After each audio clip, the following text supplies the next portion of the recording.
Hello guys, তো আজকে হচ্ছে ডিসেম্বরের একদম লাস্ট দিন 2024-এর ডিসেম্বরের একদম 31 তারিখ। তো ভালো, তো আজকে হচ্ছে মানে এই 2020-র পর থেকে যে এই মানে বছরগুলো, চারটে বছর একদম খুব তাড়াতাড়ি কেটে গেছে।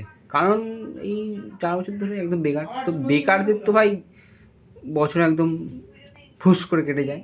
মাস মানে তো সেকেন্ডের মধ্যে কেটে যায় মাসগুলো। তো কি বলবো, কি বলার নেই। আর সবাইকে হ্যাপি নিউ ইয়ার। জানি ভিডিওটা হয়তো দেরি করে আসবে, তাও আমি বলছি আজকে 2024-এর লাস্ট দিন, 31শে ডিসেম্বর যাবার দাও। তো তো কালকে হচ্ছে 1 জানুয়ারি, তো কালকে আমাদের এখানে পিকনিক হবে। তো এই ভিডিওটা করছি ভিড়ের জন্য না, এই ভিডিওটা করছি যেন আমার কাছে স্মৃতি একটা থাকতে পারে যে আজকে আমি বাবা করছি। তো কি বলি, তো জীবনে করতে হবে। মানে এখনও অনেক কিছু বলার আছে, কিন্তু এখন বলার সেই সময়টা আসেনি। তো আসুক, তারপরেই নয় বলবো অনেক কিছু কথা। তো টাটা গাইস, টাটা।